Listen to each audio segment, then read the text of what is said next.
Olá, eu sou a Juju e esse é o podcast número 11. E cá estamos nós, à beira de mais um 7 de setembro.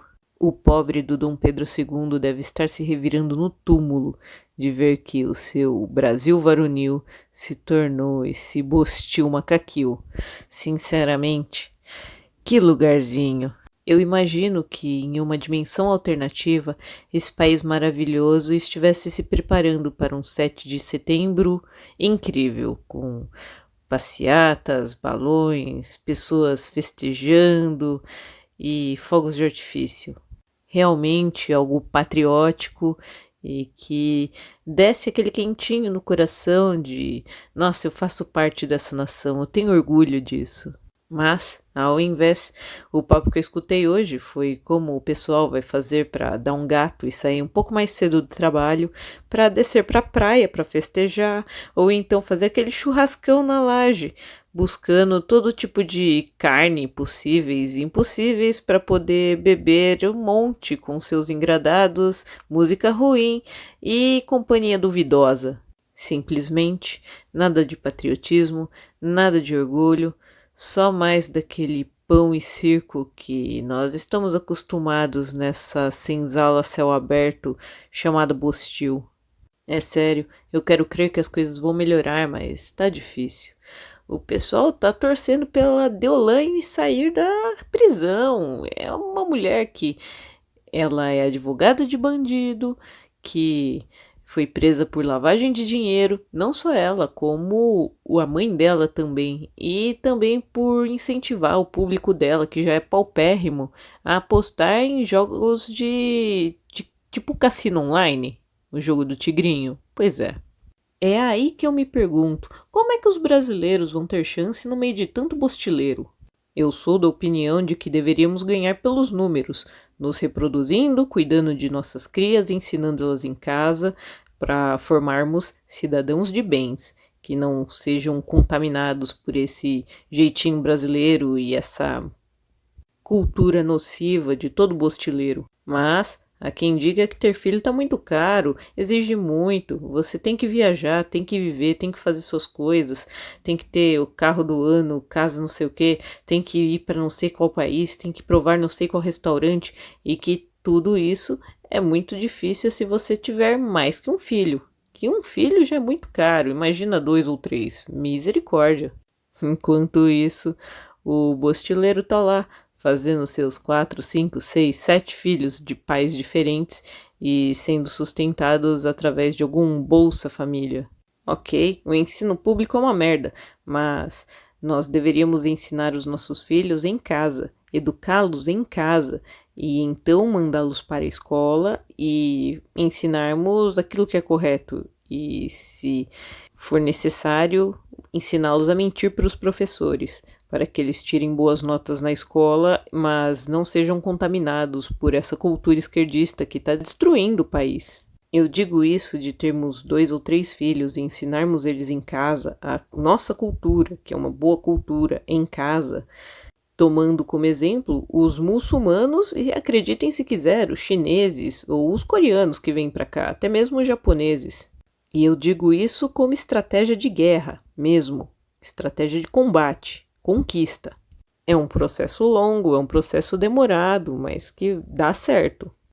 Então, falando dos muçulmanos, há uma grande quantidade deles na cidade em que eu moro. Eles começaram a se aglomerar em um bairro, a comprar as casas de lá, perto uns dos outros.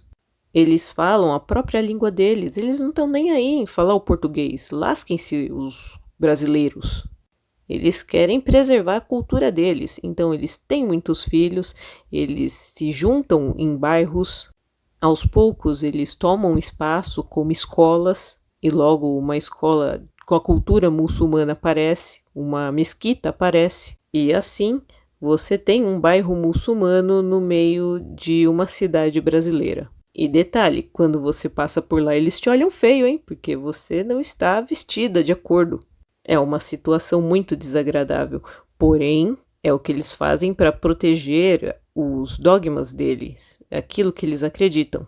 E o mesmo acontece com os chineses que vêm para cá. Sabe aquele pessoal que vem para trabalhar na 25, que começa com só uma portinha e daqui a pouco o negócio cresceu? Ou então aquele chinês que vai trabalhar em algum lugar aí perto da sua casa, que abre uma lojinha que começa mais ou menos, um daqueles que é tipo lojinha de 99, e daqui 5 anos ela já cresceu, eles já estão com uns 2, 3 filhos, já empregaram e estão mandando em um monte de brasileiro, mas eles estão falando chinês. Eles falam chinês entre eles e com os filhos deles. Eles ensinam a cultura deles para os filhos deles. Os filhos deles frequentam as escolas que nós frequentamos, pelo menos as pagas, mas em casa eles têm a cultura deles, eles estão ensinando os filhos deles em casa. Eles não deixam as crianças serem contaminadas por nós. E eu tenho para mim que esse é o caminho a se tomar, que nós devemos ensinar nossos filhos em casa a cultura boa que temos e não permitir que eles sejam contaminadas pela cultura do bostil, o levar vantagem, o jeitinho brasileiro e essa sanha de querer ser perverso e pervertido. Com isso, nós devemos ficar atentos também nas músicas e no conteúdo, entre aspas, infantil, que é apresentado, como o do Felipe Neto, o do irmão dele, ou então coisas como Bolo Fofos. Vocês já ouviram funk do pão de queijo?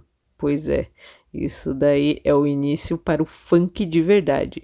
Assim como o bonde do Tigrão foi o precursor do funk, ou então a dança na boquinha da garrafa foi o precursor do funk também. E em 20 anos a coisa escalonou de uma maneira que tá absolutamente complicada. E sabe, né? É muito mais fácil destruir do que construir. É por isso que devemos proteger aquilo que nos é mais importante de todas as formas possíveis e blindá-las. Eu acho interessante como esse conceito de pátria, sabe, patriótico mesmo, de nação, de pertencimento, forma essa linha tênue entre o egoísmo e o altruísmo. Porque para tornar uma nação melhor para os outros, para o futuro, você precisa ser egoísta e cuidar melhor dos seus, aqueles que estão ao seu redor, os seus costumes, os seus interesses e, se possível, formar a sua pequena comunidade para que vocês possam se proteger. Algo que tem bastante no Sul, aquele sentimento de bairrista, orgulho de fazer parte de tal bairro que é mais bonito, mais limpo, mais enfeitado. Em uma escala maior, orgulho de fazer parte de tal cidade. E, quando isso cresce, orgulho de fazer parte de tal país. E esse sentimento de orgulho de fazer parte desse país não está acontecendo. E esse é o meu pesar à beira, às vésperas desse 7 de setembro.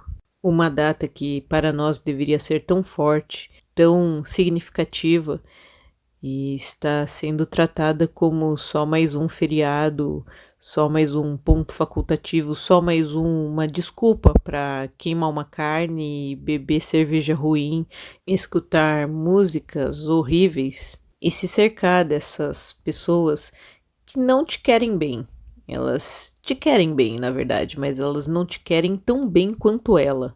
E se elas puderem, elas vão cavar seus podres, vão espalhar para as outras pessoas, vão fazer tua caveira, porque o bostileiro não é amigo de ninguém.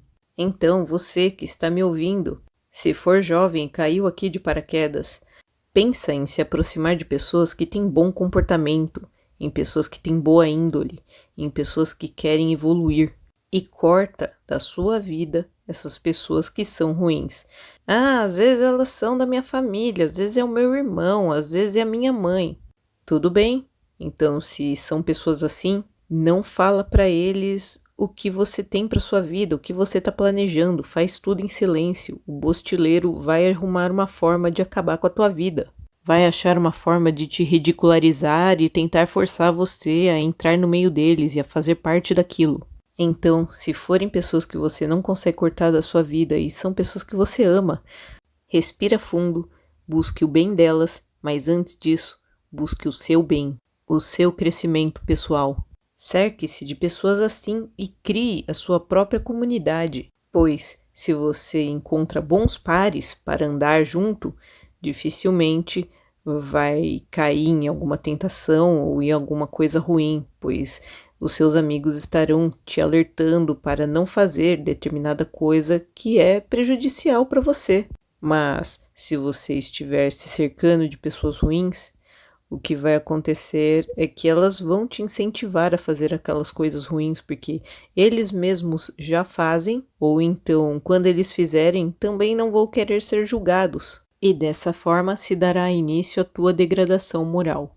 Para degradar o Brasil e transformá-lo nesse bustil, tudo começou com bandas de axé, músicas pesadas de duplo sentido, que eu mesma, quando era pequena, cantava sem entender a letra, e que só não me influenciaram porque os meus pais praticamente baniram isso da minha vida.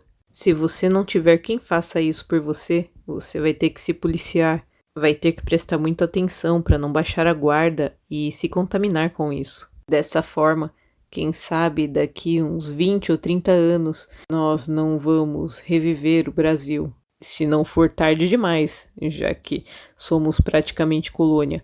Os estrangeiros vêm para cá, montam nas nossas costas, compram nossas terras e fazem o que querem de nós. Mas isso também é papo para outro dia. Eu agradeço muito a todos que chegaram até aqui.